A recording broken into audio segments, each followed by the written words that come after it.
Everybody, welcome to Paratopia Oculus, which I guess is now the standard name of the program. Hence the name on the door, Paratopia Oculus. I'm Jeff Ritzman, my host here, Jeremy Vaeni. Hello.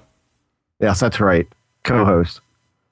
Tonight we're talking about evidence. That's right, evidence. And I think one of the big things that we often ask in this crap fest we call the paranormal is, where is the evidence? And tonight we're going to talk a little bit about rules of evidence, which there isn't nearly enough talk about that in the paranormal, but there's also this thing that I've been trying to figure out for, well, Paranormal Waypoint was kind of the start of it, but it was kind of, how do we, or can we redefine what evidence means to this field? Experiential data to hard evidence, if there is such a thing in this. And so, we've also got testimony and anecdotal evidence and all of that. So how do we kick this off, Jared? What do you want to tackle first? The gathering or the stuff that we've got? Well, I'd like to first start off with an apology that you may hear banging in circular saws because there's construction on the other side of my wall. So you're welcome. Consider that added bonus value for your money. But let me start by asking you a completely different question about evidence. Sure. Which is, now that we've got all this digital video and Photoshop and all the ways to manipulate something, does that give you as a video photo analyst pause in going back to the pre-digital days and looking at those photos that people still consider to be unidentified? Oh yeah. Do you ever do researchers ever talk about that? I mean, the fact that these things are unidentified and intriguing, I guess, simply because they are the pre-digital era. But then I look at it and I go, well, wait a minute. The fact that nothing good has come of the digital era, as far as I can tell, or maybe you can correct me on that, doesn't that actually lead to the suspicion that all of it is sort of bogus? Well, I think it definitely lends itself to saying there's only so much that visual evidence can tell you. I think a lot of people, they hang their hat and hang their belief system on this stuff with some with caution and some with wild abandon on purely visual evidence sometimes. Well, what about Ed Walters' photographs? Well, what about, Billy Meyer's photographs? And you got one end of the spectrum to the other. But I think with today's digital photography, at least, and digital video,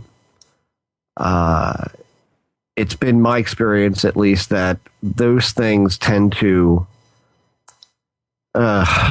they broaden what you have to look at, but they give you a lot more information than a regular, Polaroid or 35 millimeter film or Instamatic or what have you. There's a lot more that it tells you, and there's a lot of things that you can kind of, leave at the door when it comes to film versus digital. So there's a lot more that you can learn from digital that you couldn't with a photograph, i.e. stuff like EXIF data, which is encoded into just about every digital photograph, no matter what camera you have, that tells you what time it was taken, where it was taken, sometimes, the f-stop, the shutter speed. I mean, just a host of information that you can access really quickly. But as far as going back and looking at old photographs with new technology, yeah, you can do that. But again, you have to kind of understand that the medium at the time was a lot more limited than what it is now. There are enhancements that you can do that we couldn't do before. So that's valuable. Being able to, good Lord, when you were talking about something like the Gulf Breeze photographs and Polaroid, peel apart type Polaroids. So you kids out there probably don't remember those, but us old people remember, getting a Polaroid and it slides out like your SX70 cameras used to do. And you shake them and they develop. Well, this was before that. By the way, Jeff, Yeah, that is now a trendy thing again. So the kids it may have is. heard of this. Yeah, the Polaroid, the SX70s are coming back into fashion, much like vinyl for records. But this was before that. You're talking about the kind that the emulsion was literally squeezed onto the paper or squeezed through with rollers. And it was a very thick emulsion. I mean, the emulsion is where all the information is. It's the light photosensitive part of the picture, the physical photograph, that is. But it was very thick, but that contained a lot of data that how would you even access that? You just couldn't even think about how you would do that. And finally, Polaroid, when it came to the Gulf Breeze things, I believe Dr. Maccabee and a guy named Bob Exler went to Polaroid, and they used this thing called a magic machine, which was able to literally bit slice away levels of emulsion to be able to adjust those levels in exposure to be able to actually look down into and gather information that you couldn't see on the surface and bring that all to the same level. And I tell people all the time, when you see things like, look up the road shot, Gulf Breeze, the road shot. When you see that actual photograph, you don't see anything that looks like what you see on the finished product. You see like a tree line and a big red blob. You don't see anything else. When you're talking about some of the early nighttime photographs, they're black with a red oval dot, very small on them. That's what you see. But they did a lot of work to these things. And well, that sounds like a lot of what the footage is now that comes out. So why can't we do the same thing with these dots in the sky? You can, but now you're dealing a lot less with, when you're talking about emulsion, you're talking about I'm just going to say like a liquid medium that's very fine at times, but is slave to its optics. So it's slave to the optics that let the light in to make the photo expose. Whereas now we're talking about CCD chips and excited particles that are making up the picture, which has a lot of advantages, but also has a lot of disadvantages with that. Because, again, there is only so much that digital medium is going to catch. It's not infrared unless you set it on infrared. It's not going to capture what it can't see. And this is something I tell people all the time. It's like you expect, you look at a photograph of a UFO and you say, okay, that's very interesting. But if I saw that, I would immediately say blah about that. You can say whatever you want to about the photograph, but don't ever mistake that photograph and that appearance of that in that photograph for what you would see with your eye, because the two have nothing to do with each other. What your eye would see and what that camera sees are two completely different things. I often say it's like testing Lincoln's DNA for Lincoln's DNA on his painted portrait. One is not the same as the other, even though they look or represent the same thing. Well, see, I think that's hard to get because when you see a picture of, nature or your mom and dad or your selfie, it looks like you, it looks like nature, it looks like mom and dad. So what's the difference between that and the UFO, between what the eye picks up in the camera? Right. What the eye picks up, it can pick up real great subtleties. If you're talking about, this is especially true with the dots of light in the sky pictures, because you're talking about very subtle differences between the black of an object that is not lighted against a black or so-called black sky. The sky technically isn't black. There's always going to be some kind of light pollution or stars or clouds that are illuminated by ground lights. There's always going to be something that's going to lighten that background up some. And to your eye is going to pick out that shape that is on the photograph obscured by the bright light of whatever you're looking at. So if the object has bright lights on it, that's what you will see in the photograph. You will not see the subtleties between the sky and the object that you're seeing, the body of it. If it has a shape, if it has structure, you're not going to see that. And truthfully, I've I've seen way too many photographs where people have said there was this whole big structure around this. The periphery was lighted, but the inside was darker than the sky. And you go into Photoshop, you scan this thing, you drum scan it back in the day. You get this really huge image, and you start adjusting levels on it, and you can't get anything but those lights. Because that's what excites the CCD chip in the camera to make the image. It's trying to make sense of a bright light on a dark background.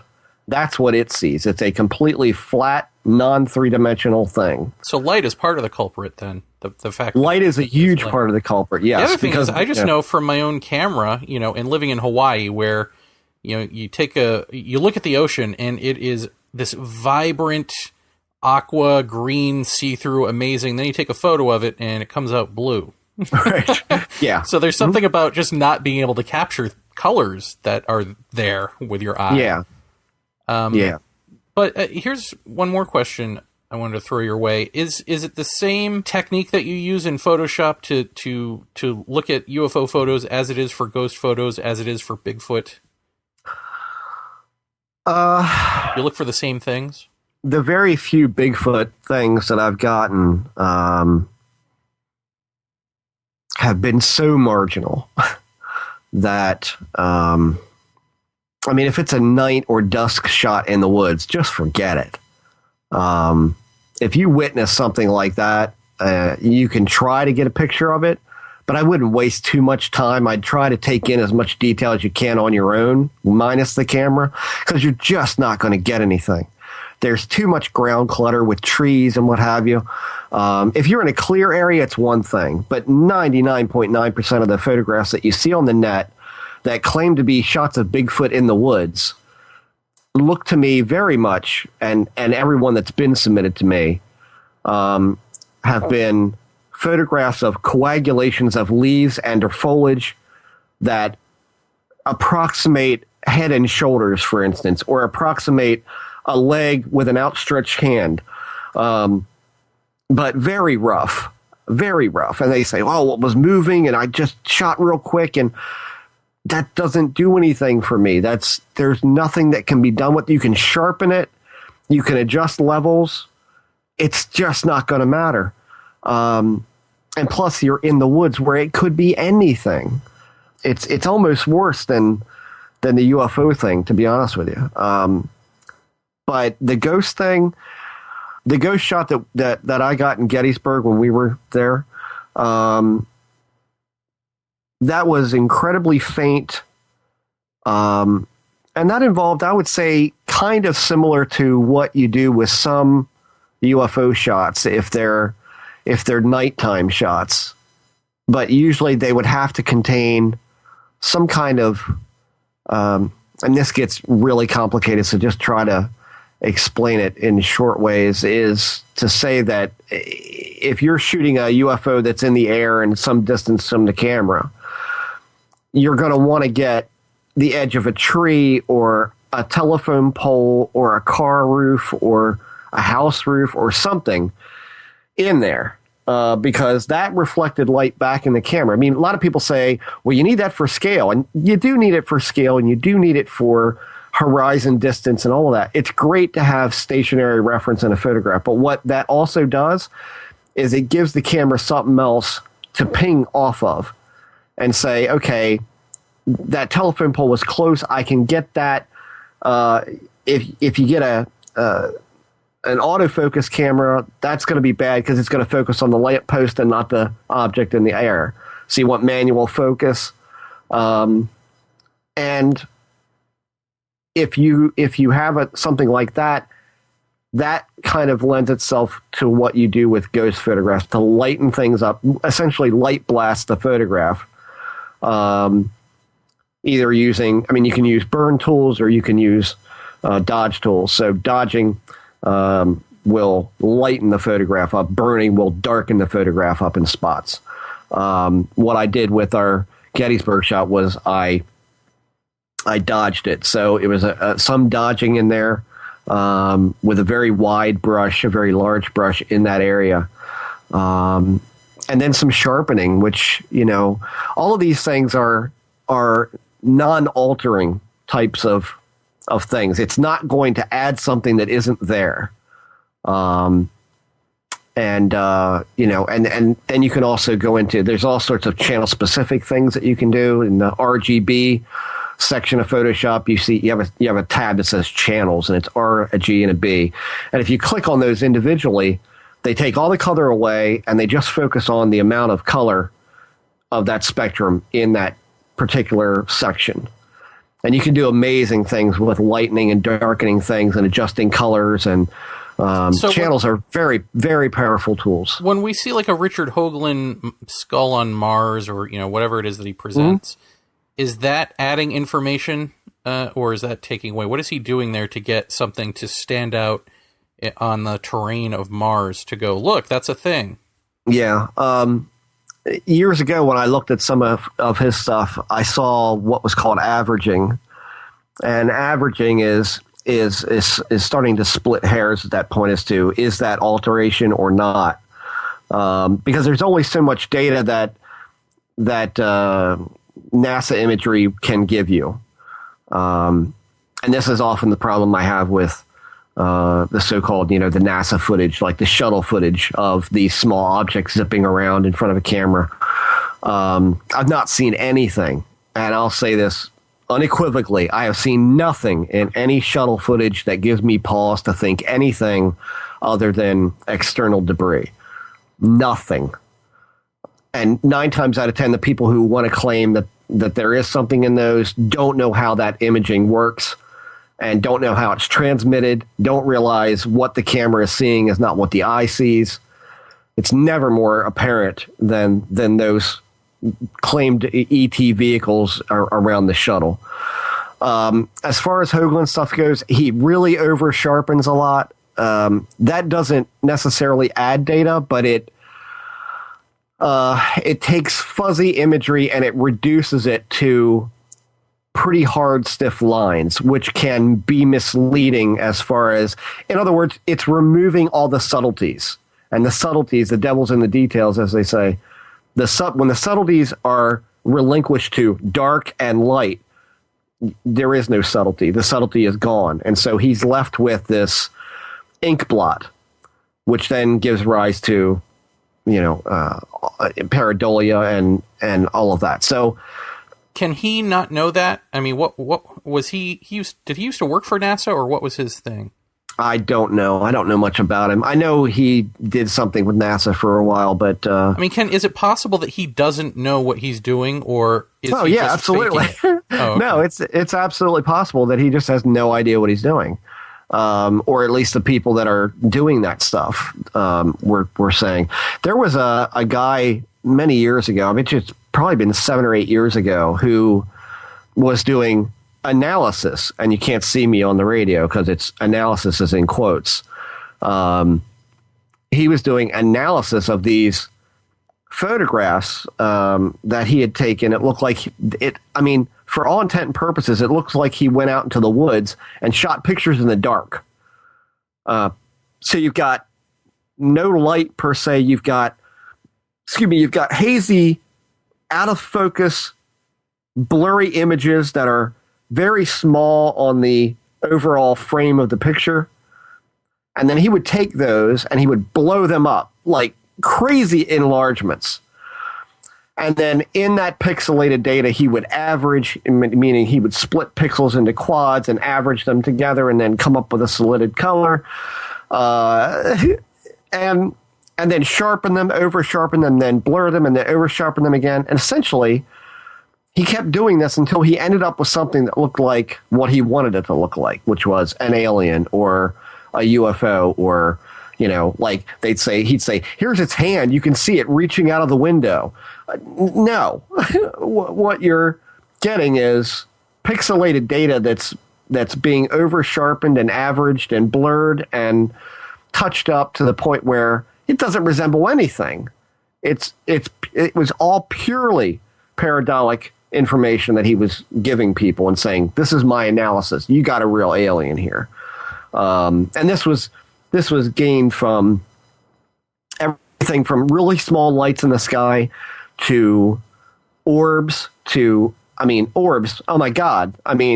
There's a whole thing in and of itself. I saw that somebody on UFO Updates on Facebook the other day had put up a guide to identifying what kind of orb it is. And it wasn't a ghost, an alien, a whatever. No, it was, this is an orb you might see from a star. This is an orb you might see from dust. This is an orb you might see from, it was all kinds of, and I'm like, if anybody needs this guide, these people who need this guide don't need to be looking at photographs and making any kind of critical evaluation of them, because that's just ridiculous. Something like that is so easy to tell that one shouldn't need a guide for that. So, but there are a lot of people who have grave misconceptions about how much data is able to be transferred onto digital media, and for that matter, standard analog media, that it only goes so far. And past that, you're delving into matrixing and pareidotic effects and ink blots, that sort of thing. It gets really absurd. And these people who claim to know what they're doing don't know what they're doing. I've met a handful of people that I would trust to look at any photograph of mine. In this field, I just don't. I don't see it at all. And Jim Delatoso is. I consider him a friend, but I agree with next to nothing that he talks about when he talks about photo analysis or analysis of any video or still images. The guy claims to be able to do spectral analysis on video, and you talk about Lincoln in the portrait. There's a real difference. This is claiming to, and I think probably his most popular claim is the Phoenix Lights, the famous footage that everyone has seen. I know you've all seen it. It's the V-shaped, huge pattern of lights that was alleged to be over Phoenix, the city of Phoenix, which it wasn't over the city of Phoenix. It was 70 miles past it. He looks at these and he runs his program, which basically is like a database program, and it compares those lights that are in the Phoenix video to a standard database of captured lights, and he says these are not flares. Well, we know those are flares. We know this for positive. They were flares. The early event, that's another story, but what we all see as the famous sighting were flares. I said to him when we met him in DC, I said, how can you say that? I said, we got some pretty sophisticated stuff. I said, well, Jim, the problem is that your database, what was your database? What were the optics captured? What was the CCD chips? What captured these database images? If they're from all over the place, from all sorts of different sources, that's no good. That's not a standardized thing. So how do you compare one CCD chip to another because they're different? How do you compare the optics from one another because they're different? This database would have to be infinitesimally huge to account for all of the different ways that these things can be captured and the variables in camera settings and all. It's just crazy. So the idea that you can tell based on the light that's captured what that light is emanating from or what is causing that light. In other words, is it a flare? Is it a fluorescent bulb? Is it what have you? So what was his answer to that? He said he would send me some information in the mail, and he did in Gmail, and I got it, and I read it, and I'm like, it still doesn't convince me. So sorry. I told him, I said, if you ever get anything that actually, has some kind of standard to it, then great, I'm all about it. Well, but here's a question. Here's the point you got to make about this. Really, this is really as simple as I can put it. If astronomers could do spectral analysis on video or on still pictures, this would be huge. This would be monumentally huge. They don't do that because it's impossible. You can't do it. as far as I know. I mean, maybe technology has advanced a little bit in the past 5 or 6 years, but I doubt it. So that's really the point here. You know, they have to do spectral analysis on the light that's coming into a telescope. They have to do it that way. It's not able to be done with an optical capture. So I get that the Phoenix lights are flares because I saw the whatever channel special and it was convincing. However, I always go back to like common sense things of, but wouldn't the people that live there have seen that before or seen it since? Mm-hmm. So if they haven't, then why was that a one-time only flare drop just the way it happened? And does that get into covering up the first event, which was not a known craft? Would they have seen it? Yes, and from some people that I have talked to that I talked to back then about that, including one of my cousins that lives out that way.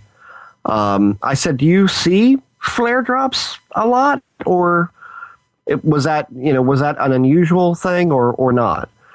And she said, "Yeah, we see quite a lot of flare drops because the Goldwater Range is right there beyond that mountain range, and there are a lot of other ranges where they do drops." And I said, "Well, what made this so different?" And she said, "Well, it was extremely high. Usually something like that is low. It might burn for, a number of minutes, but then it goes away or it drops behind the mountain range, and it's usually not as long and not as high." I have to say that when you look at the earlier stuff and you look at what happened there, at I believe it's 1030 sightings of the flares, I think it was deliberate. I think it was a deliberate drop to confuse the issue. And that's not to say that I believe that the earlier thing was it was an unknown, certainly, but that's not to say I think it was a UFO phenomena related. I think it might have been some kind of thing that they were maybe testing on a private range and it got away from them, or it malfunctioned and flew over populated areas and was seen. And so to confuse that issue, we're going to do a flare drop and we're going to say, yes, it's flares. That's what this was. But look at Lin Kitai's stuff. I mean, I don't care who's looked at it. And I know that Bruce has looked at it and said they're unusual objects. I disagree. I think they're flares. I think that's what all of that is. I haven't seen anything that she's presented that I've seen that look any different than amber-colored flares. So, I mean, she can say they were very close. I'm sorry that it doesn't wash when I look at the photos. So I would say, yes, they had been seen before.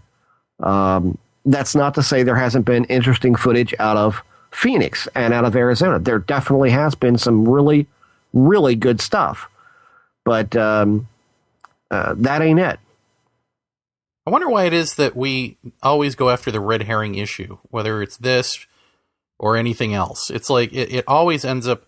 because to me, that is a better issue is, there was a real event of something, like 8:30, and then they covered it up at 10:30 with this flare drop. Like, duh. Because we know it's a flare drop, and we can assume that something like that hasn't happened since, or else people would still be reporting it. Right. So if it's a one-off, and it happened on that night, it stands to reason. It's like, why not latch on to that as your go-to unknown angle, as opposed to this flare drop is aliens and we're going to defend it at all costs? Right. Yeah. Well, I mean, because everybody knee-jerk reacts and says this was... I mean, it's the very notion that they say these lights were over Phoenix. I mean, Lights Over Phoenix is the title of a book, I think, right? So, and the facts are facts. It was not over the city of Phoenix. It was not over Phoenix. They were 70 miles away from that recorded spot where you see that famous V huge shape of singular lights. And that's evidenced by that the mountain range is 70 miles away, and the lights, when they dropped, went behind and were blocked by that mountain. So that says the tale right there. I think it comes down to the same thing that we've said about for years about this field, is that it's wickedly unforgiving, but has an incredibly short-term memory problem. Incredible short-term memory problem. It's no matter what you present, if you back it with, you can take this to the bank, this is not from this earth, that sort of thing, which is what they said about this. You're not going to be able to in a couple of weeks go, guys, I was really wrong. That 8:30 thing was something weird. We don't know what that was, but that was moving. It flew over houses. This was a flare drop. Well, you said it was. How can we? So it's kind of like an attack on someone's dependability if they make a mistake. But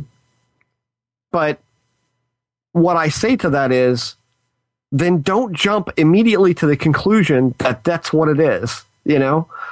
Just say you don't know what it is. Isn't that safer? The problem is that's not a good headline. That doesn't get you on TV. That doesn't get you on the radio. So you're going to say what you believe it is and not what you know it is. So I think it comes down to a matter of wanting that big case and grabbing it by the horns and saying, this is mine, I'm riding this one to the end, but jumping to a conclusion that isn't supported by the facts. But there's no way to turn back and say, yeah, I was wrong about that, because this field will crucify you for that. But my answer to that is, well, if you wait 3 years and come back, nobody will remember anyway. So that's kind of how it works. So, all right, then what is good evidence? And, my sort of overarching philosophical question in all of this is, like, we're always looking for the big pattern or the big brass ring moment with these things. Mm-hmm. But maybe the big pattern and the big brass ring, which isn't there, is that when you look at any evidence of anything from ghosts to UFOs, etc., it's always just enough to keep us intrigued, but it's never enough to answer the question. And if it's not enough for us to latch on to as an answer, then that means that science will never get involved in any huge way.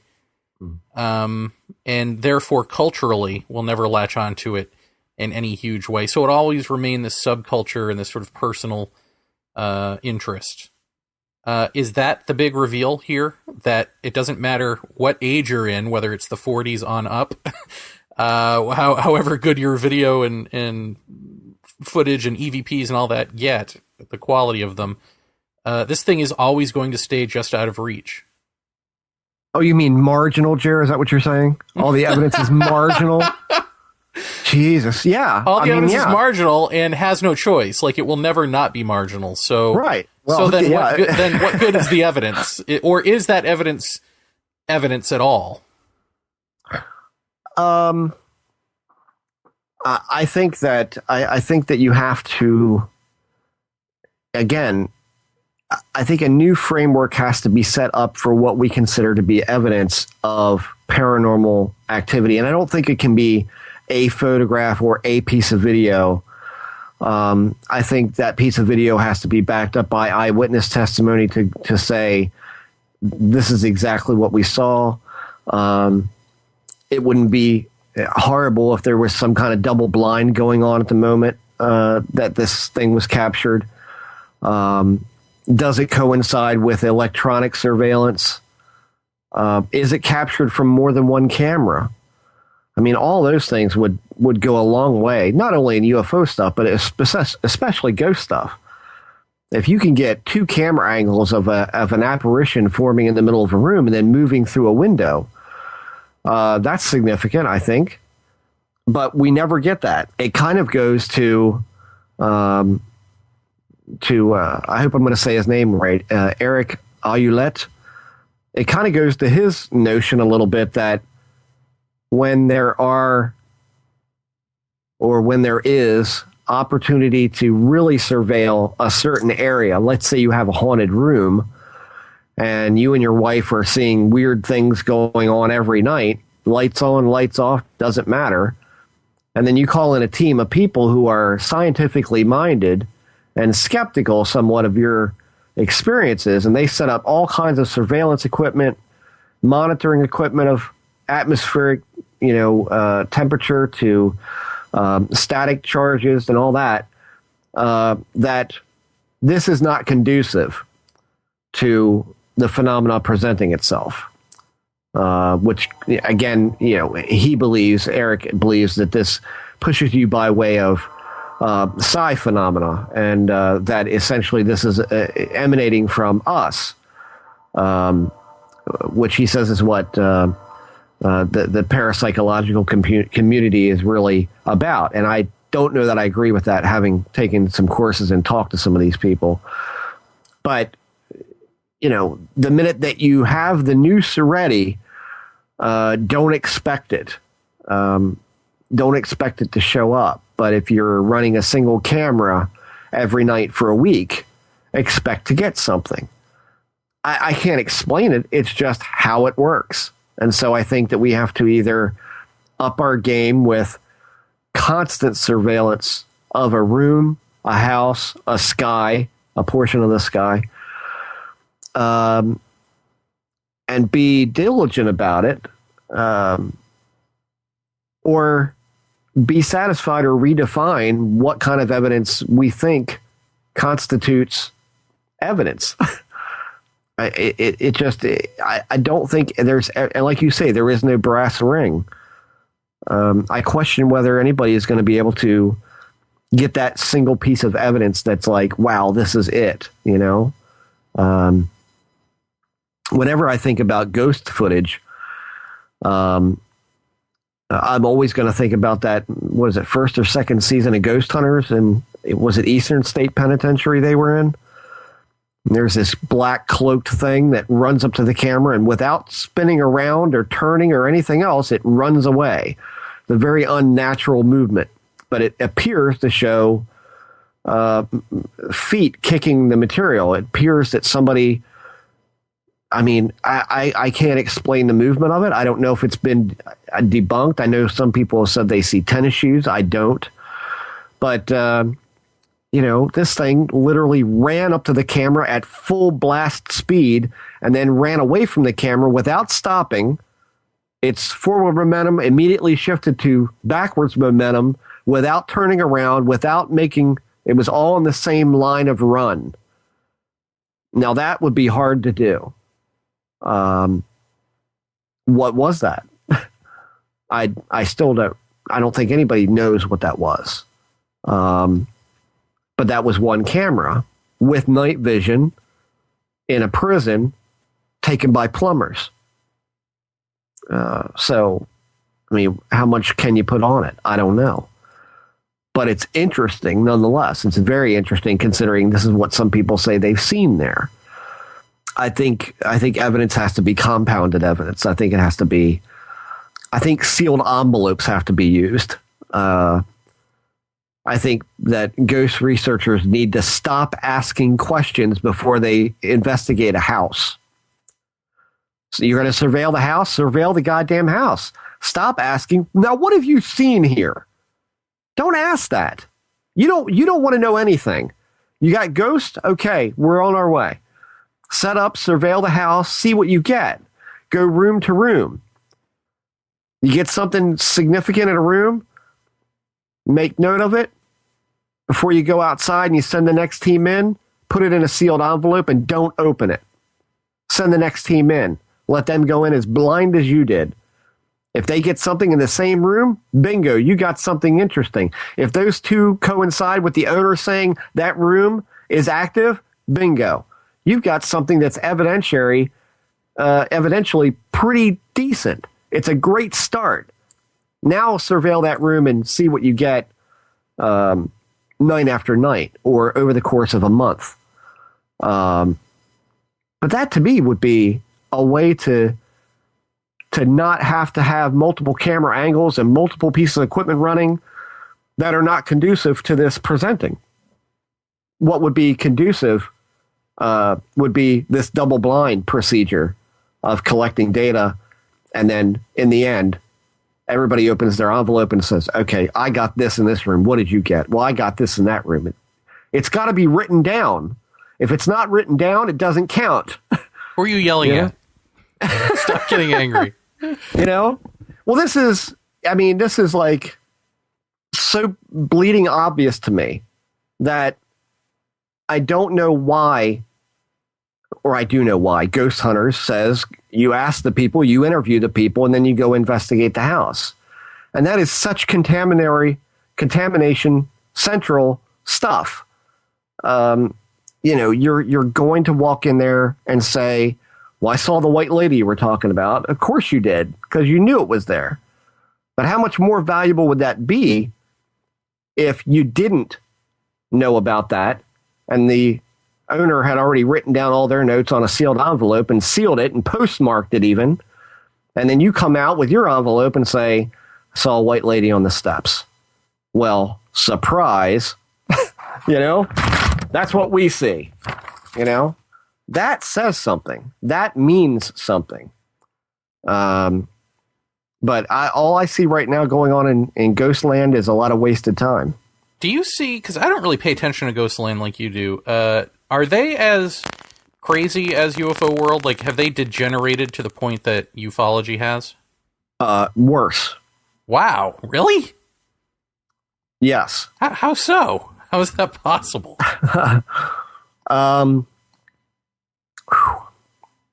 Has Greer joined them? Is that what happened? As passionately as I speak of ghost hunting protocols, this could get a whole lot more passionate if I really think about it. So I'll be dispassionate about it.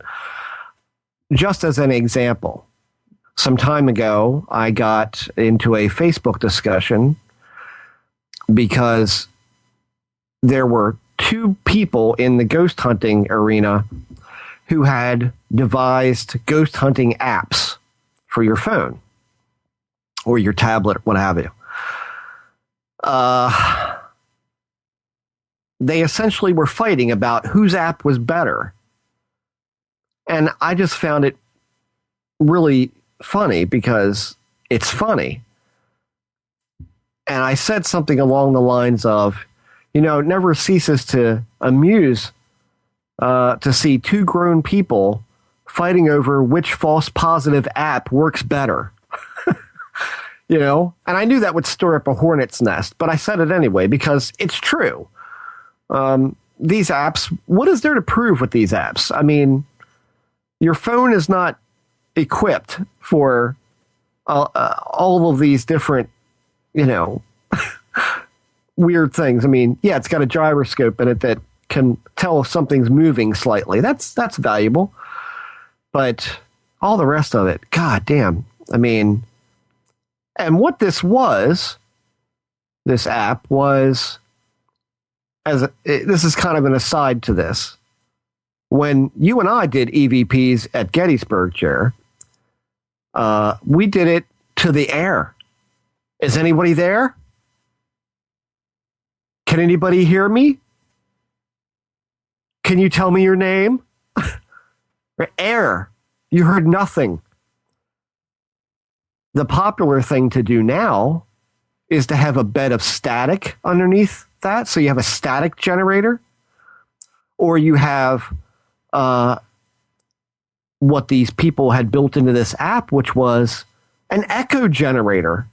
So it would hear everything and could put it into an echo loop that would echo over and over and over to create a bed of noise. The problem is the bed of noise is made up of audible things that you're saying.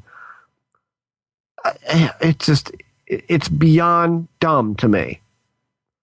And so when I made my comment, somebody chimed in and said, well, you're totally wrong. I said, well, okay, great. You've obviously used this app and use it, well enough to know what you're talking about. So great. Can you show me if it's ever been subjected to a double-blind test? It's a stupid question, the guy says in response. It's a really dumb question. It's stupid. This is almost verbatim the way he wrote. And then somebody else chimed in, you need to know who you're talking to. And I said, I don't care who I'm talking to. All I asked was, has it been subjected to a double-blind test? And now I'm hearing, that's stupid. Then there were other assorted catcalls from other people, everything from lifting movie lines saying things like, check out the big brain on Brad, right? In other words, these people were making fun of me because I was asking what I felt were intelligent questions. Okay, what's that sound like, Jer? Idiocracy. Correct. That was my first clue. And so from there, I just kept asking the same question.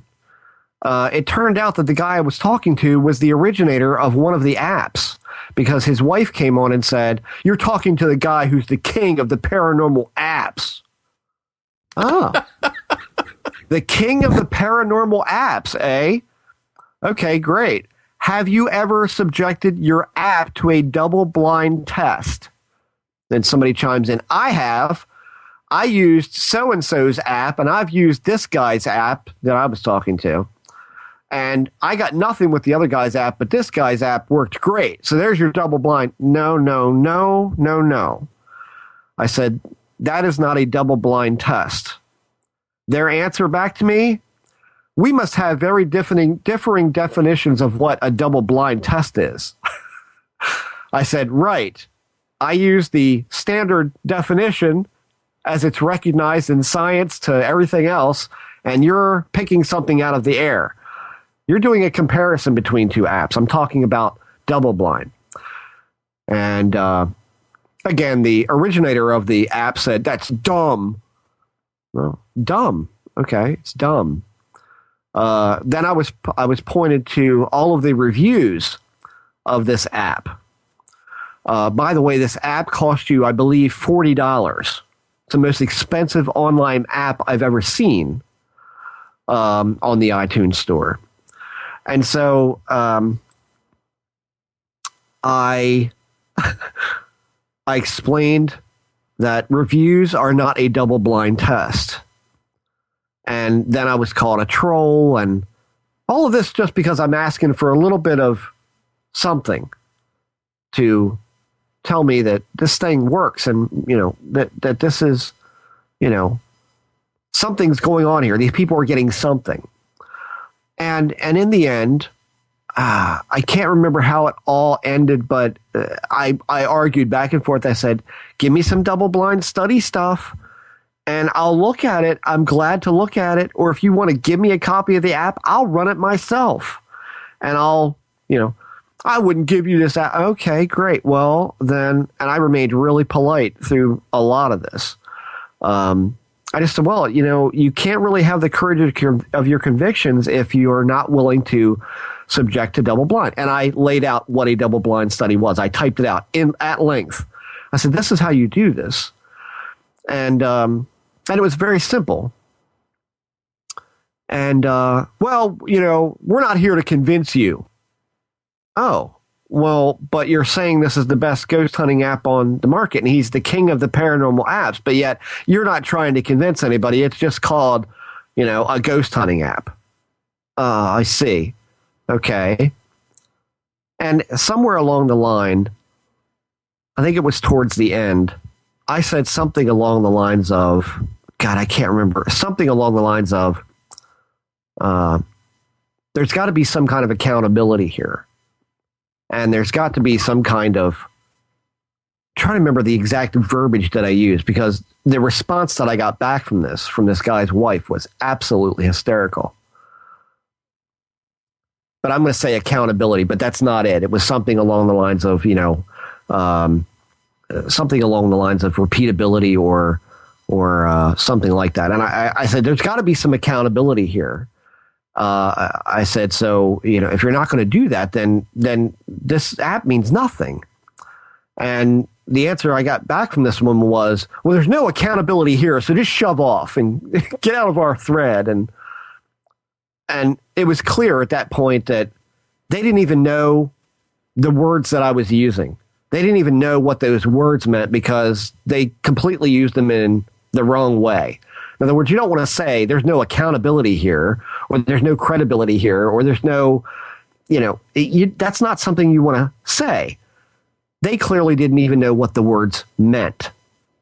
And so I realized at that point that I'm dealing with the knuckle-dragging, black T-shirt, douchebag design-wearing people who think that they are paranormal investigators. That's who this was. It's worse than ufology. It's worse by leaps and bounds. May I point out that in a mere day, we will be subjected on television to Exorcism Live. I mean... You say subjected to as if we don't want that. Right. Yeah. So there we go. I want to see what happens in the pre-show. I want to know, like, we were joking about this before, but it's true. It's like, wait, you've got a possessed person, and you're making them wait. Right. For like the cameras for the season to begin. Right. Yeah. And then like who's the second person? Like they got a backup in the wings for like is there an episode 2 or is this just a special? Is this like a Geraldo thing? I think it's a one-off. So they're like, it's okay, Jenny. You've suffered this long with the devil in you. You'll be okay another week. Let's just get the budget for this. Because, you know, it's like they've got to outline it. They've got to submit it to a network. They've got to get it budgeted. Right. Right. Ludicrous. Right. Well, yeah. I mean, it's almost like, did Beelzebub come to the table for this? Like, okay, I'm not going to take the soul until, the day after Halloween. Is that agreed upon here? I mean, it's that ridiculous. So, and yet I look online and I'm friends. I dip my toe into some ghost hunter places where they are, and it becomes abundantly clear that some of these people are serious and they want to know more about what's going on, and they're looking for new ways to investigate this. But the vast majority of these people are interested in scaring themselves, a good horror story, wanting a TV show. That's what I think the real part of all of this is that this is why these people have gotten involved in this. When it becomes, just be honest, you look at some of these people and you interact with them and you realize instantly these are people who think they're going to get famous. They think that they're going to get a TV show or a special, and some of them scarily do. But these are people that 5 years ago would have said, what a bunch of dorks poking around in the dark. But now it's a big deal. It's popular. It's trendy. And so I always say when the beautiful people get involved in something, that's when you just get out. Well, and are any of them experts in anything? Like, Maccabee was actually a video analyst, right? So he could do, for instance, video analysis. Yeah. Whether one agrees with said analysis or not is the different subject, but at least he's got that skill to be able to debate him. But it seems like there are way too many people in this and in ufology who don't have the technical skill. I mean, you couldn't put together any of these meters that you're using to detect ghosts. Right. So why should we be able to trust that you know how to use them properly and you know how to read the results properly? Or like, okay, I'll just, should I even say this out loud? But like, there are certain, I'll make it general because, why not keep it friendly, right? This is a family show.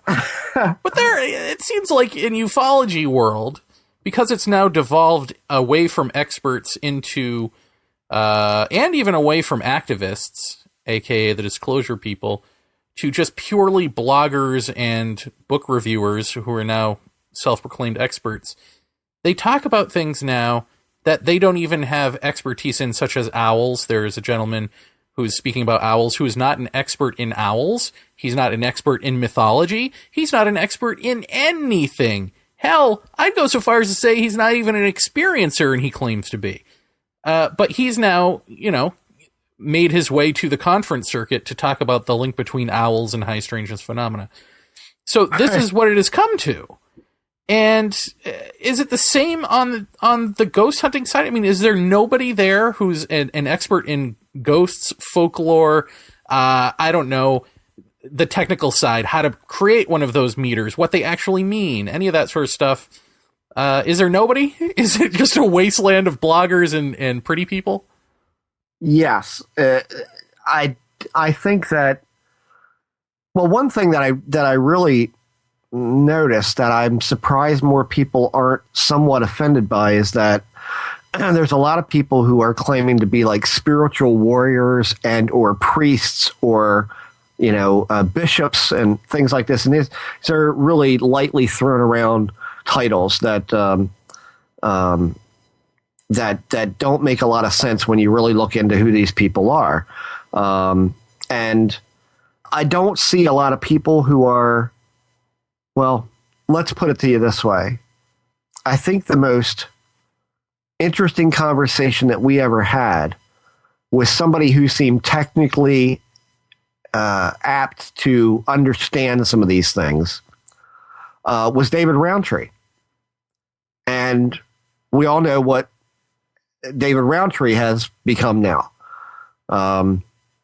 Sadly, he's been, in my opinion at least, completely and thoroughly discredited from his background, from his education, there's a guy out there who has delved in and investigated his background, and nothing checks out, really. Literally, a lot of stuff is coming up nil. And Roundtree has become really combative about it, and that's usually a sign of guilt. So, wait, he's not a Lakota shaman? No. Oh. And I only know that because I talked to Teokas and Ghost Horse about that. So, Who said there's, let's just quote him here, no such thing as a Lakota shaman. Right. Right. No such thing as a Lakota shaman. I just want to throw that out there. And Roundtree's answer to that is, that's just quibbling. Right. So I don't know of anybody who, because I'll be honest with you, and this is something I'll freely admit, I thought David Roundtree was a pretty solid guy. I thought he was a pretty solid guest. He seemed to really know what he was talking about. But I can't put any faith in that anymore. I can't listen to what he has to say anymore and say, well, that's very interesting. No.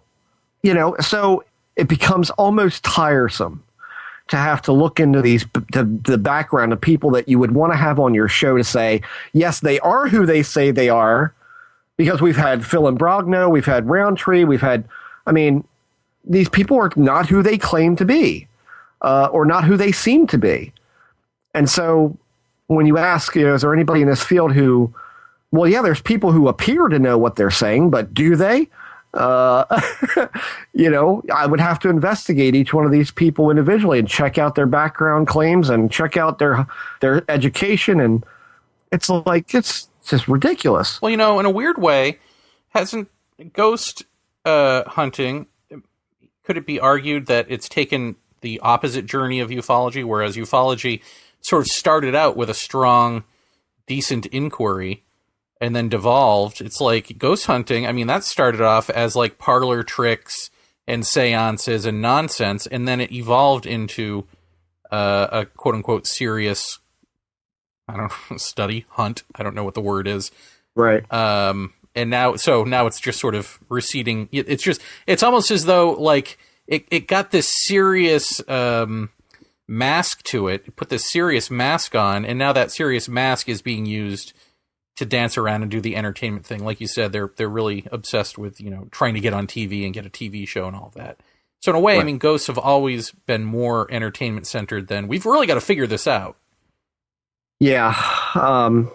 Or no? Or do you think that there was always some serious sci research going on from the 1800s on? Oh, I definitely think there is. There definitely is. I think it's, it is kind of, it's kind of like a mirror image of ufology, because while we have the lunatic fringe and the Greerites and the Meyerites and all of that kind of stuff, they have the people that I was talking about on Facebook. They have those people. And so just like we have Jacques Vallée, they have people who are very serious about what they're doing, do conduct double-blind testing, a little more on the parapsychological end of things, but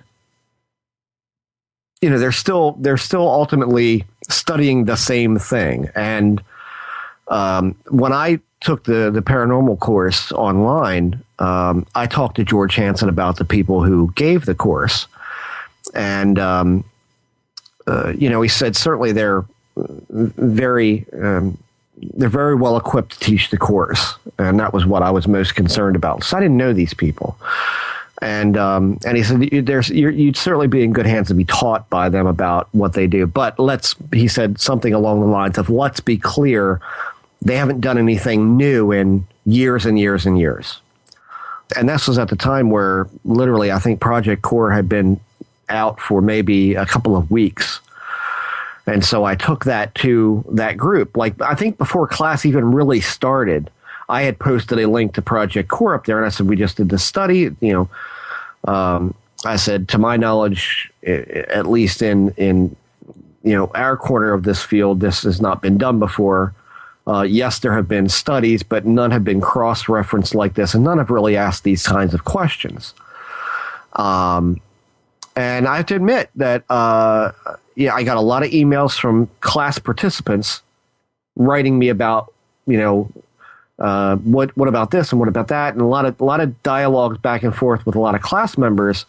But one of the facilitators of the class was, I could tell, visibly put off by me saying that this kind of thing really hadn't been done this way before. And, well, it's been done before, and we've done plenty of these, and there seemed to be kind of like a, there was, I think, a direct jab at saying, this is an online study, and you only had, around 200 people. That's really small. So, well, if we'd have done more than 200, if we'd have done 500 or 1,000, this study would have taken a lot longer to do. I said, we solicited actual accounts from these people. This wasn't just fill out a questionnaire.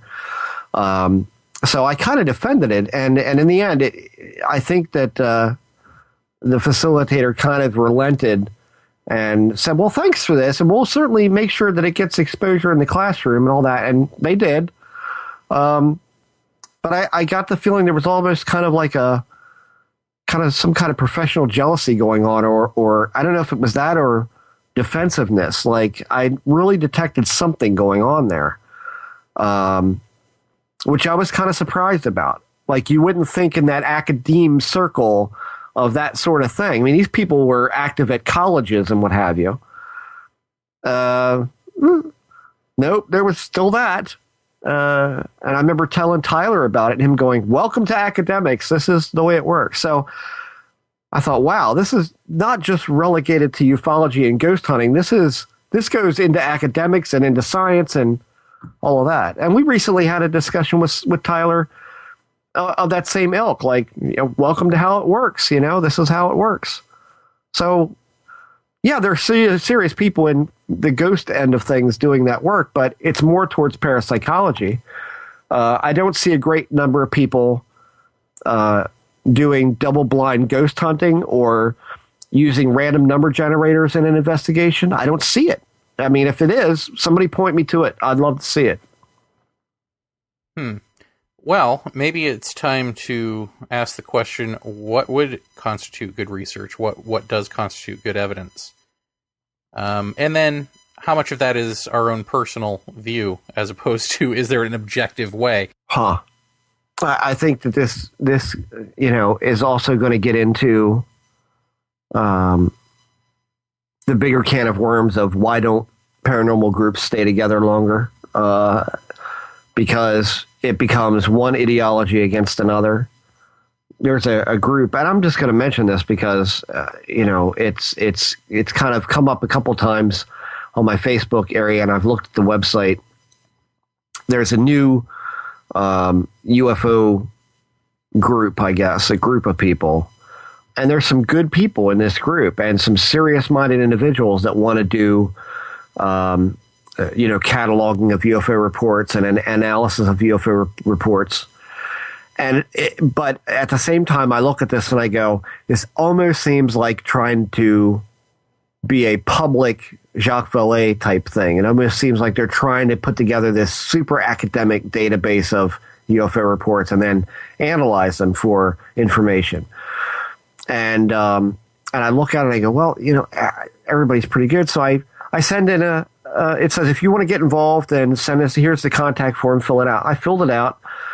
Told him about Project Core, told him, I've been doing image analysis for 30 years this year and in the field, and what cases I'd worked on and what reports I'd been cited in and all of that.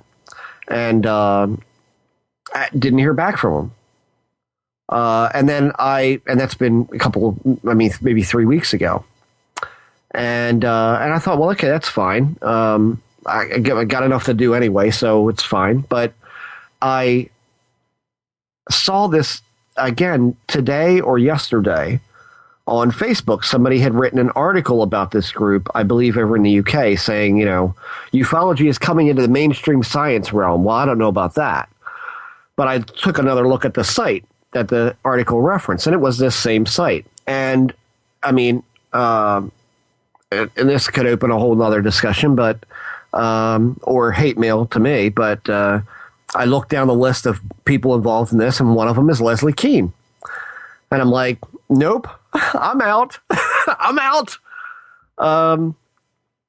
It's just that right there, that doesn't pass my sniff test because, this is a woman who I believe, firmly backed Bud Hopkins' work. And you guys know what I think of Bud Hopkins' work. Same as David Jacobs' work. And once you've got that into a group of what looked to be like really serious-minded academic people, it just blows it for me. So can you have a group that does this and doesn't taint it with their own, wish fulfillment, what we talked about, years and years ago? You got to almost be dispassionate about it. You got to kind of be looking for every answer that you want it to be and not to be equally. You can't really, and that's hard to do when you're looking for the diamond and you see something sparkly and shiny. You're going, that's it. It's the diamond, and it turns out to be pyrite. So that's really hard to do. That's really hard to put a group together that would say we're gonna look at this completely dispassionately, and what we're looking for we don't want to find. Or, that just doesn't make any sense. I think there's always going to be some taint in some group that has a whiff of what are we looking for? What are we doing this for? What are we after? If you have no target and you're just casting this broad net, that's tough. That's really tough. I don't know that you're going to be able to find a group that isn't predisposed to thinking something. It doesn't smell like taint. Right. Right. I mean, Project Core really started to go that way a couple of times, and I think Tyler pulled us back from asking a couple questions that we wanted to ask and said, no, you don't want to do that because that's setting a tone or it's setting an air or, and there were some, we're not beyond arguing, Jeremy and I, or Jeremy and Tyler, or Tyler and me, or Ellen and me, or, there was some discrepancy over are we going to write this paper about Project Core together or apart? And, I think there were so many interpretations of how you could read this data that we felt it best that everybody present their own individual kind of commentaries on what they thought that it showed and where we could go from the next step. What's the next step? But I thought, there was common threads throughout all of the commentaries that are on that page. So it's not that we disagreed about anything. It was that I think we each had our own interpretation of a very large, broad net and where we think we should go next, we kind of all agreed on. But when you're casting that broad net, it's hard to really not say, well, where does this funnel down to? How can you not think about that? And how can you not put that out? But if you do, then you're already coloring what people will think of what you find, I guess is the best way to put it. It's a very complex question. I mean, and I do believe this is why a lot of paranormal groups don't stay together long, is because there's ego influx and fighting and infighting and all of that, sure, but there's also completely different ideologies at play. You know, Bill thinks that, you know, the house is possessed by demons, and John says it's a poltergeist, for God's sake. What are you talking about? Demons, you know, and there's your instant friction. So I don't know. It's an interesting interplay between what is meaning and what is fact, you know, I mean, because essentially we can do Project Core and come up with statistical facts that are objective. Right. These are just the numbers. Right. But what do they mean? And do they mean anything? Right. And that's where you get into points of contention. But you have to, or else what are you looking at? Just a bunch of numbers that don't tell you anything? Right. So yeah, it's definitely, and it's a risky thing to say, well, this is what I think this says. Well, I guess it's not risky if you say this is what I think it says. It's only risky if you say this is what it says. Exactly. And that's where everybody makes the mistake. You know, everybody IDs the picture before the film is developed, right? So yeah, that's exactly it.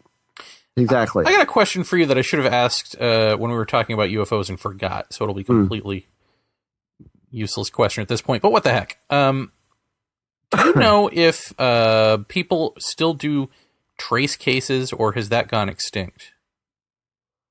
Whew.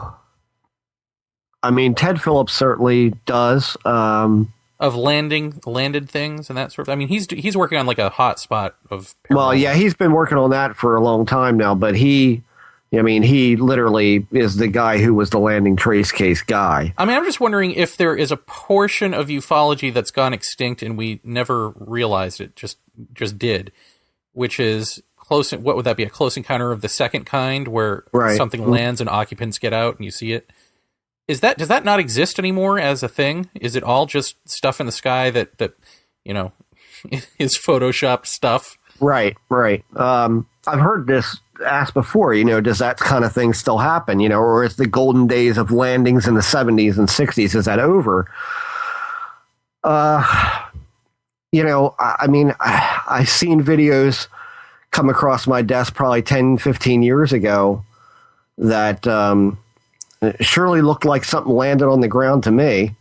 Did it leave anything behind? I don't know, because it was an anonymously submitted video most of the time, or it was people traveling and they couldn't get back to where they had shot this thing. So I'm sure it happens. I don't think we hear a lot about it because I don't think it gets reported as much anymore. I think if you were to, and again, how do we qualify this? We qualify this by MUFON says something landed because they interviewed people. But then we know what MUFON does and how they want the big story and how they want to be the people who are pushing this into science and all of that nonsense. And they don't share anything either. I mean, if you're not a member, you're not getting the data. I encountered that myself. So does that kind of thing still happen? Who knows? I say it's probable that it does. But what does that mean? What does that represent? Does that mean it's the phenomena? Does that mean it's military project? Does that mean it's some kind of commercial thing that's being worked on and tested? I mean, Ted Phillips back in the day, he told us based on what the landing area looked like, how it was burned, what depressions there were. He could tell you instantly what the thing looked like, or what kind of landing gear it had, or what have you. I mean, all of that he could tell you long before he was told. So, you know, it's when you got that kind of reliable of consistency in what people are seeing, then you really have to question, well, what are people seeing?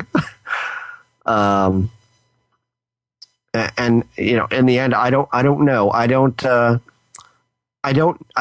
how often that kind of thing is reported anymore, to be honest with you, because I'm not privy to the data that is being collected. So they only call me to look at pictures. Well, I don't even know if it would, if something like that were happening apart from the experiencers experiencing. If that exists out there in the world, would we see it anymore? Because few of us are walking, a lot of us are driving, and our driving is now driving, plus talking on the phone, plus there's a built-in TV, plus you're singing to music, plus you're talking to people. It's like, who's looking over to the side of the road to see something land and beings get out anymore, Right. Yeah. So I guess that's one issue. But when we talk about witness testimony, and we talk about what doesn't ring true, well, a lot of us have ruled out the contactee movement of the, whatever it was, 60s and 70s, I guess. Right. And now we have ruled out the hypnosis of the, from then on, right? I guess, really the 80s and 90s. And ruled out the whistleblowers who are not whistleblowing anything of the 80s and 90s. Then how do we start over? What are we left with? And I don't mean in terms of collecting data and all that, but just in terms of believing someone's experiences or narrative enough to care in the first place once we've ruled out every body of work we've ever had. Yeah, well, that's a good question. I don't have a good answer for that. I mean, I'll be honest with you, for me, when it comes to experiencer stuff or witness stuff, I think by and large people are really bad actors. I can remember a handful of times that either Lee and I would talk to somebody or I'd talk to somebody on my own, and I'd walk away from it going, totally don't believe them. Just seemed like they were making it up. Just had that feeling that they were making it up. And then other people, you really look at them, you listen to the inflection in their voice, you look at how animated that they get about it. And then you see, like, when you're getting ready to leave or you're winding down the interview, you see genuine concern or fear on them that is pretty unmistakable. I think any police officer would see it. And by the way, I think that's the reason a lot of police officers, or one of the reasons that a lot of police officers are involved in the paranormal to begin with, is because they're very good at telling when someone's lying or making something up. They're very good at catching people in half-truths and fabrications and all of that. So for me, it's probably not wise for me to say how I kind of gauge that, because I don't want to give anything away. But I will say that a lot of the very genuine people that I've met in this, yourself included, they say stuff that's too dumb to be made up, or is so just ridiculous that, well, no, come on, seriously? Yeah, I saw that. There's this. I mean, I can't stress it enough that there is this. We're talking about a lot of smells tonight. There is this whiff of the bizarreness of what happens, and the bizarreness of a sighting, the bizarreness of an encounter or a ghost sighting, that just, you recognize it. If you're in this long enough, you start to recognize it just instinctually, kind of like you recognize, like, yeah, that sounds like something that would fit, what I know. Well, see, and then this is getting into new sorts of, and maybe again, it's subjective in some sense, but clues. Like when we were doing Project Core, there were stories that I believed to be true, but they did nothing for me. And then there were stories that I believed to be true, and I went, ooh, that's it. That is a clue. This is something to tug on. That's enticing. And I think it's the same thing for evidence for you, at least sometimes, in terms of the O'Hare incident that you had investigated. The most impressive thing, I think, if I remember correctly to you, was that there was the static buzzing sort of aspect to it. Yeah, when I talked to the witness, yeah. So it's like, yeah, you've got this giant sighting, but what's the thing that Jeff Ritzman's interested in? Oh, well, wait a minute, that's a clue. that's a clue to the nature of the phenomenon, perhaps, or at least it's something to tug on. So is Right. that what we should be looking for? Clues to so no longer is it just looking at video and, let's hypnotize people or what, to get the story that we've all heard a million times, or to see the thing that we can argue about, but the clue that is almost to the nature of the thing itself, the manifestation itself, is that something that is, it's enticing, but is it something that is viable as a study, do you think? To look for that? I think you can poison yourself to look for that, and and maybe see it where it isn't there. Yeah, I think the best course of action when talking to anybody about this stuff is just to let them spill.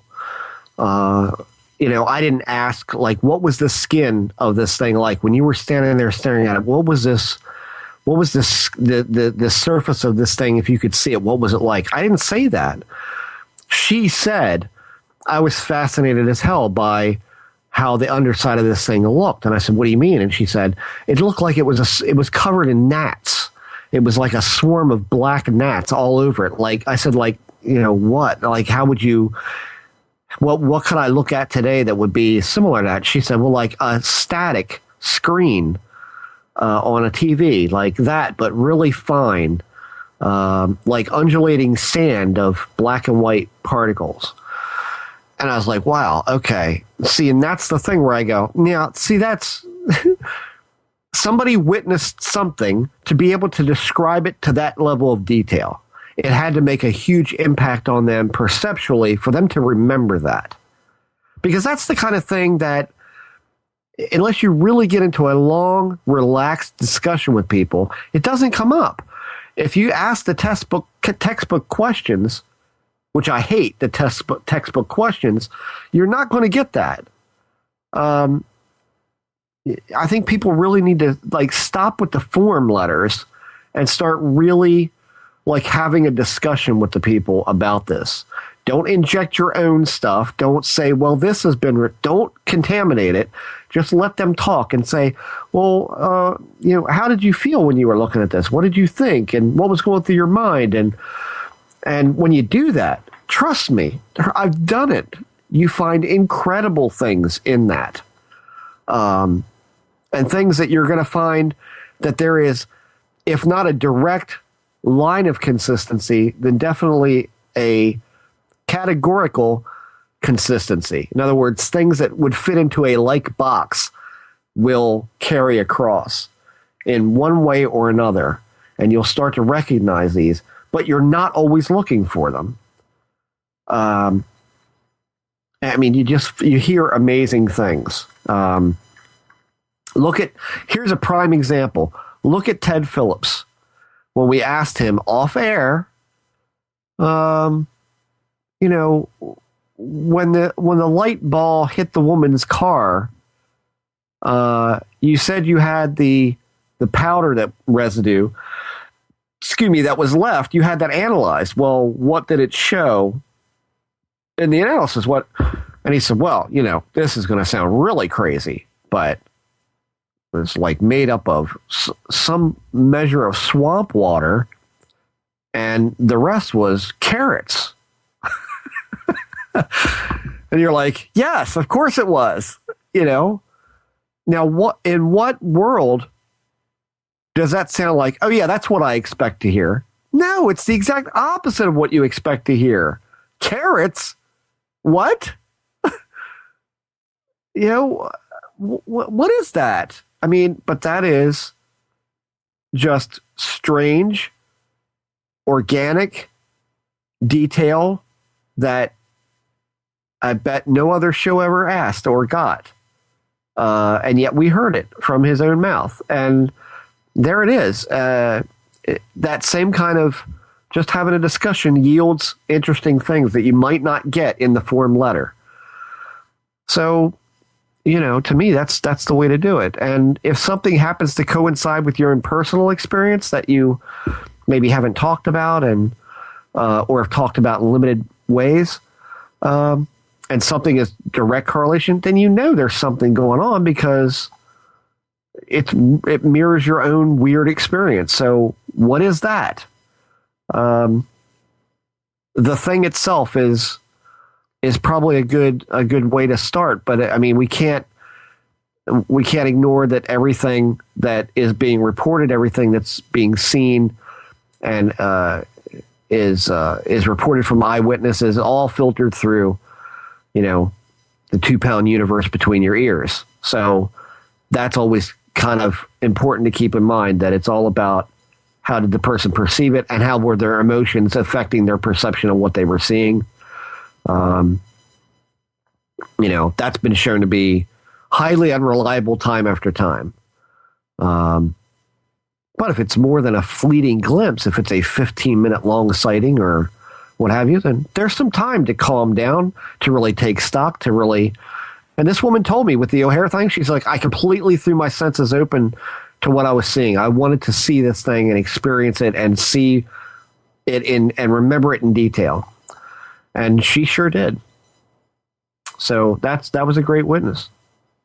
I just this week released an episode of The Experience that I dedicated to George Hansen because it is just top to bottom trickster. Mm-hmm. Trickster element, obviously, number one is the story itself, which is this woman and her friends go hunting after the local lore of the woman who threw herself off a canvased wooden bridge, and then the suicide, the ghost of this woman appears at midnight on a certain day or whatever it is. It's that stereotypical ghost lore thing we've all heard a million times, and a lot of these small towns probably have them, and hers does, or the one near where she lived. So they went looking for it, and they waited, and something happened. This sort of, I guess, almost like a ripple in the atmosphere, I guess you could call it, kind of whooshed over them. And in the whooshing over them, set off the car, all of the lights in the car, the horn, the whole thing. And she doesn't have a car alarm. She doesn't have that on her car, so it wasn't that. And then and then went away. The thing is, and it turns out that they were in the wrong bridge at the wrong side of town. So, perfect, right? And so this is perfect George Hansen material. You go to the covered bridge, you end up at the wrong covered bridge, and you still have a paranormal experience. Right. That's great. And I'm talking to this woman, and the sort of George Hansen part 2 of it is about halfway through the episode, I realize, we're having 2 different conversations, and she's agreeing with me and saying, yeah, we need deeper thought about this. We need to blah, blah, blah. But everything out of her mouth is about, the extraterrestrial hypothesis, and she believes that they've been here, ancient alien theory. They've been here forever, and blah, blah, blah. And so that to her is an example of deeper thinking, because what she used as her thinking about the crazies in this field are the people who call into Coast and talk about, Roosevelt's letter about aliens, or, I've been to Mars, and, all that sort of really lunatic stuff. So how do you tell people? I mean, I'm literally having a conversation with her, and she can't hear me. She can't interpret the words coming out of my mouth. So it's almost as though, that moment where something is going so over your head that you ignore it. Right. I feel like that's what we are in this field. So how do we not be that? Is there a way to do that? I guess we haven't figured it out. Not for me. No. No, I can't. I can't dumb down to, to engage more people. That just doesn't work.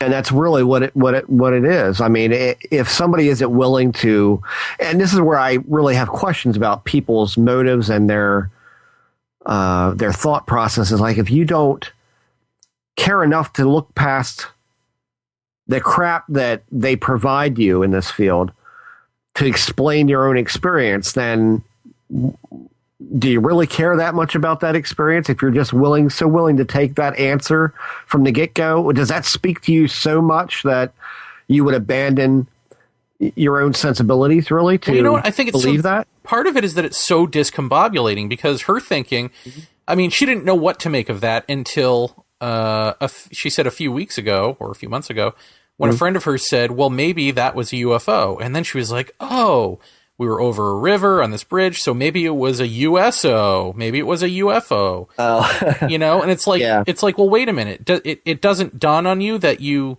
shouldn't have seen anything at all because you were at the wrong bridge. I mean, you really think that's a coincidence? And then, of course, you delve into her background, and she's got some other things from childhood, and it's the same old thing. But if you've never thought about it that way, I think it's so discombobulating to go, have you heard the trickster theory?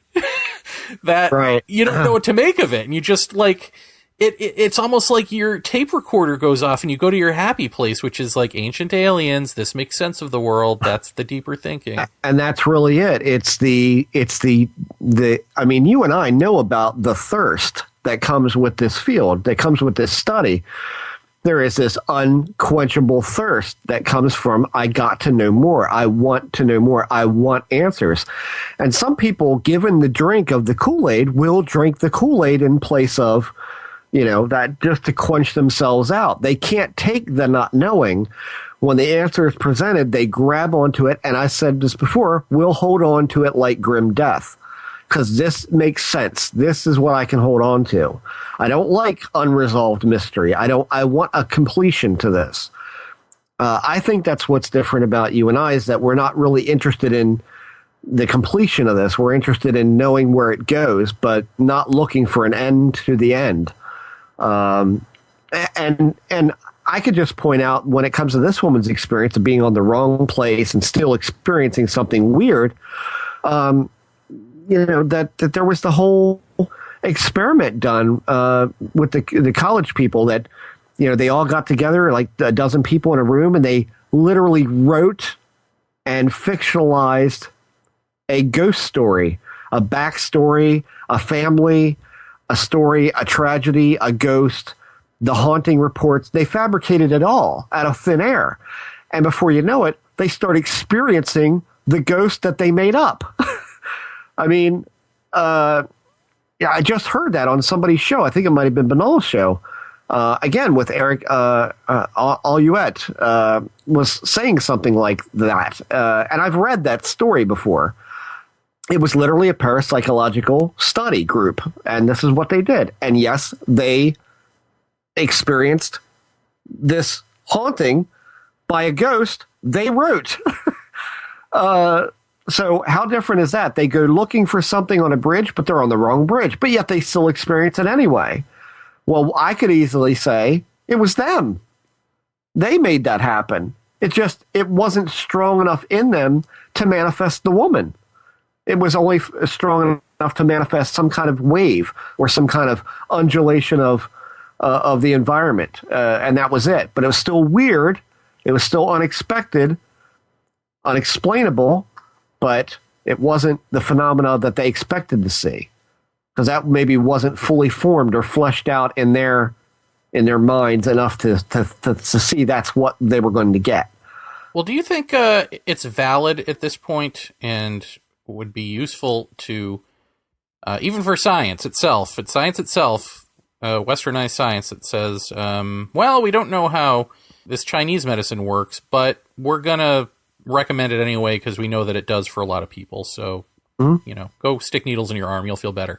If they're willing to do that, are we at a point with this where we could legitimately say, maybe instead of begging science to take a look for it or trying to appear scientifically rigorous, it's time to look at alternative ways that seem to make sense with these phenomena, whether they be indigenous or magical practice or whatever. You think that could be an authentic way to look into these things as opposed to just applying technology to them and psychology? Give me an example of how you would do that. Well, like what you're talking about sounds an awful lot like sigil magic or something along those lines. Right. So what are the properties of this sigil magic? Maybe we look into that. Maybe we try to create it ourselves. Can you recreate that story come to life? Maybe not in a lab setting, but could you just do it on your own and then document it somehow? That would be one way. And then look at like what is... Okay, so why does that look so much like sigil magic? Really present what sigil magic is. And if there is a link, if it does look like it, then It's like, how can you scoff at that simply because it's not science? Right. I think you could do that. I think that is,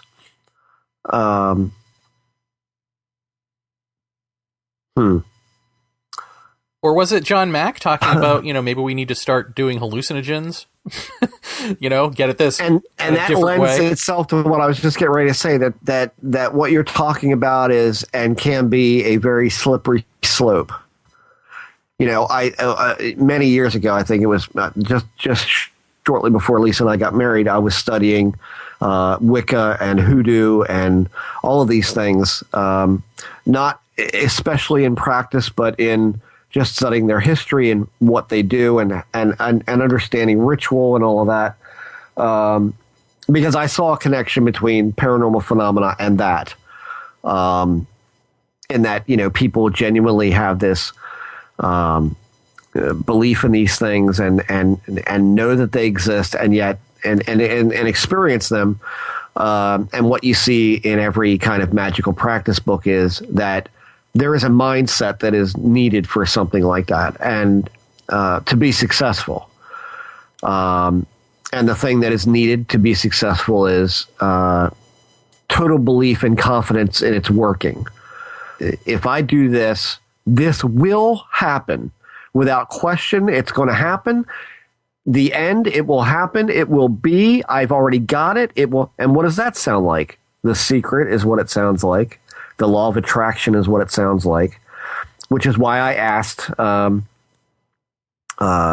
guest that we had on Paratopia some years ago, and a woman who owns a Wiccan shop here in Baltimore, actually. But does the ritual matter, or is it all about the belief that it's doing? Is the process of the Eye of Newt and the head of dog and all of that, is that gathering those? You ever notice that these items are not easy to come by? A lodestone, a buckeye, money drawing powder, power oil. You don't go down to Rite Aid and pick this stuff up. You've got to go to a shop where you don't know what the stuff is. You walk, you feel kind of silly. You go up and you go, I need a buckeye. I need a lodestone. But you're going through the motion of putting yourself in an anti-structural situation. You're out of your comfort zone, but you want so badly to do this, to make this happen. You will do these things. You will gather these archaic, strange, cryptic, ingredients to make a pouch that will bring you money.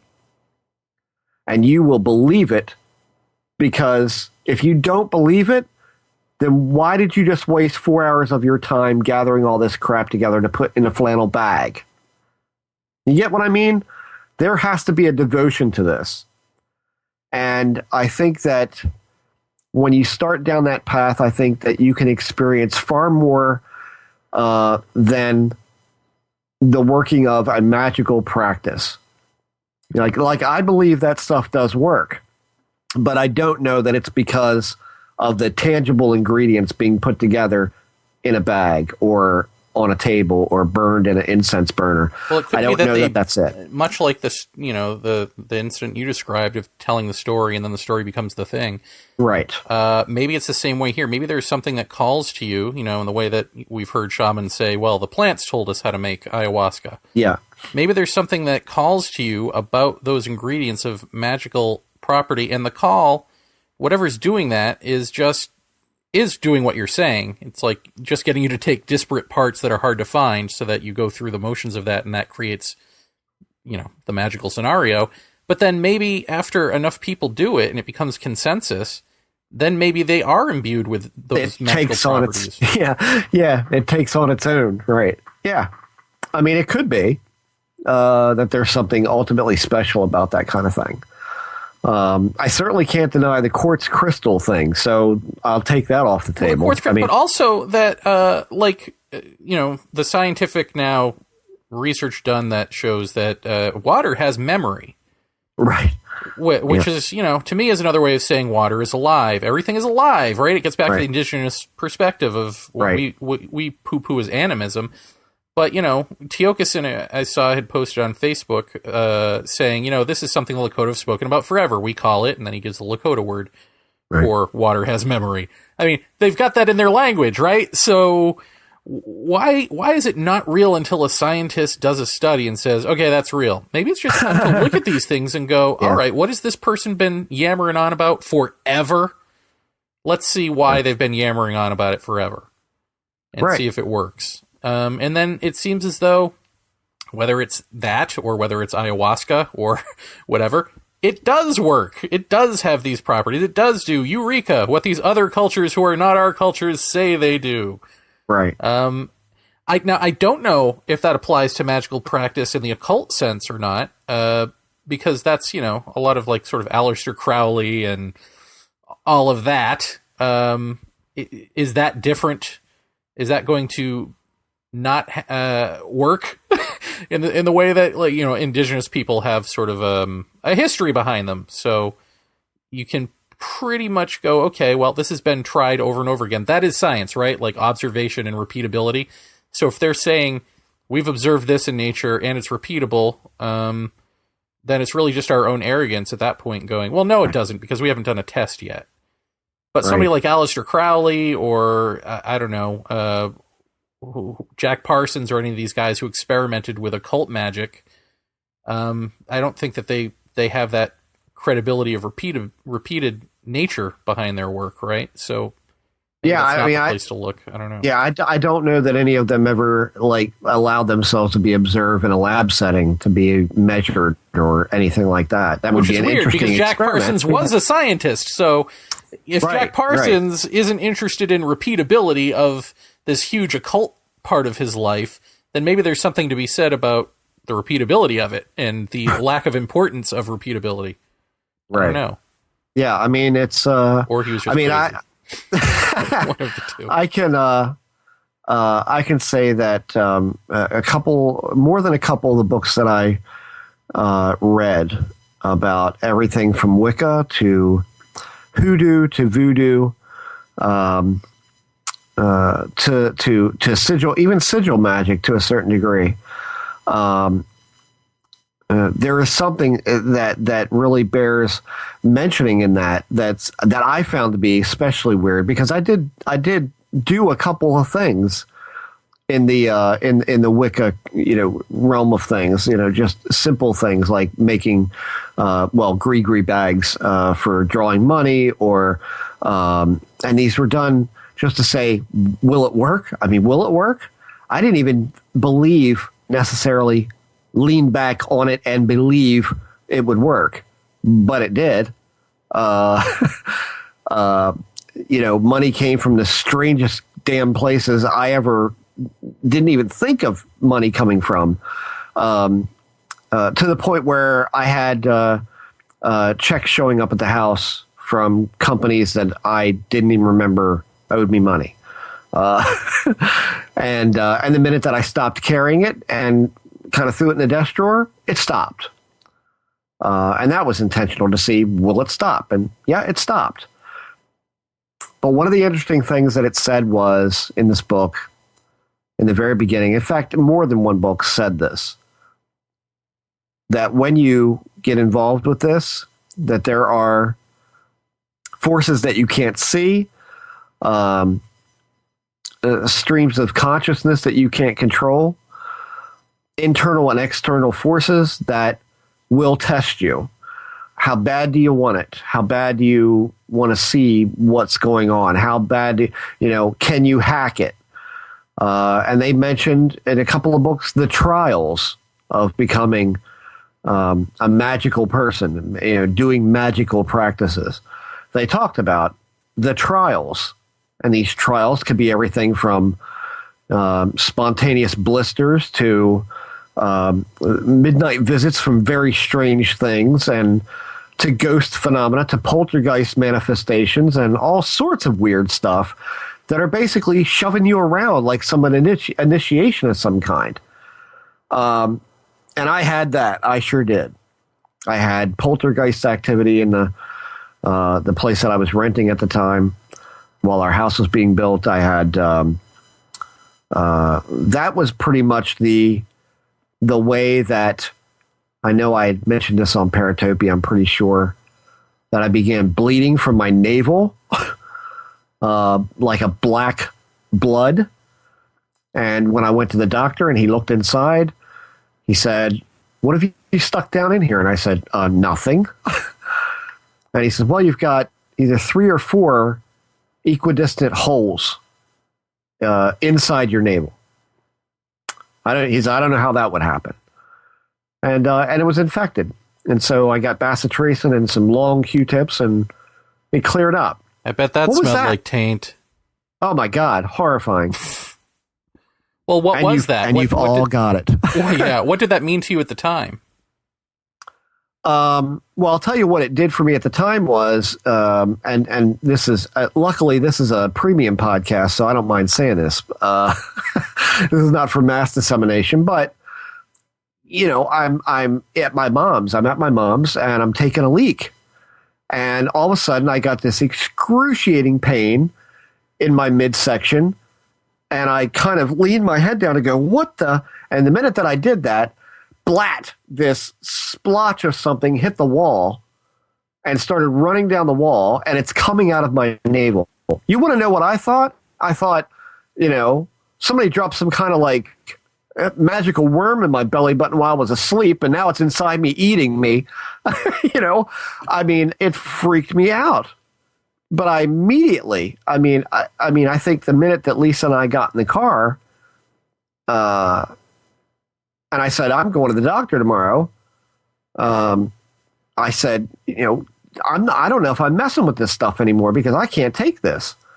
But I had no experience that would have brought that on. I don't have any memory of anything.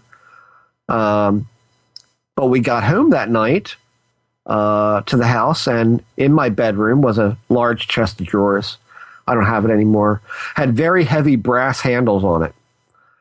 And when I walked into the room, these brass handles were all turned perfect and balancing upside down.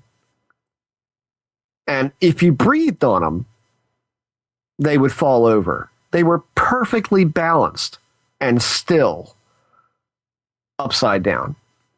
And I walked in and I touched the edge of I just knocked the edge of the cabinet, and boom, they all fell at the same time. I said, "No, what the?"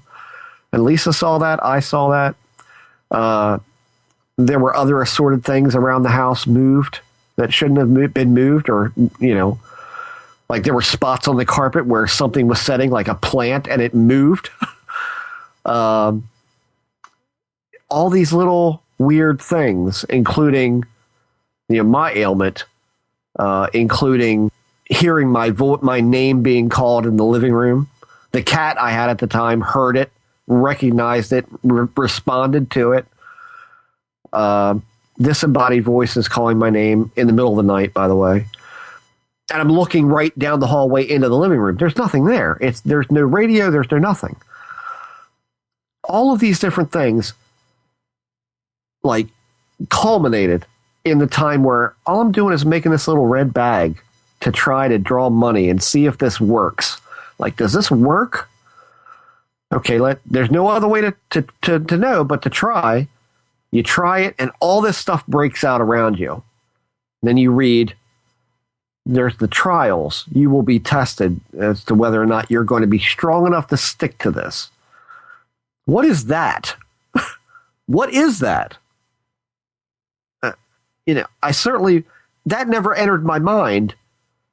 In fact, I skipped over these beginnings of these books. I just went right to the recipe. What do I do here? Okay. I wasn't looking for it. I wasn't expecting it. But when you start looking, then you see, oh, I'll be tested. I'm being tested. Is that what this is? Apparently so. When I dropped away from it, it all stopped. I had nothing. I mean, and what does that sound like? The more you give, the more you get. There it is again. What is that? I have no idea. I do know my doctor, that was the time my doctor said, "You get some very strange things, Jeffrey." And I never knew really what he meant by that. But I don't know. What is the trial? What is it looking for? Why does it do that? What kind of devotion do you have to have? Is that part of it? Clearly it is to some degree, but what does all that mean? And this is where we need somebody who practices this stuff and is critical about it, but knows their stuff. We need to have somebody on to talk about that. What is that trial period? What does that mean? Who's doing that? Are we doing that? Again, I don't know. Well, you see, Jeff, vampires. Have you seen Twilight, Jeremy? Well, should we wrap there then? Yeah, I think so. Okay. I think so. I think we've done good. That's a good long discussion. This is actually the first Paratopia ostrich burger or whatever it is that we've done since that we've done since coming back. That actually stayed on topic the whole time. Usually we just do these as jumping off points into other things, but we done good here. We stayed with evidence. Yeah, I mean that was a good talk. Good talk. Good job, us, Pat. Yeah, Pat. All right.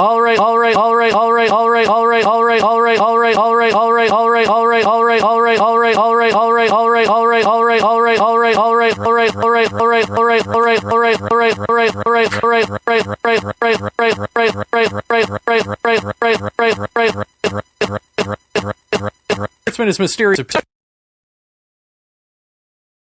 Yeah. So that happened. On behalf of Jeff and myself, thanks for listening, take care, and we'll see you next episode.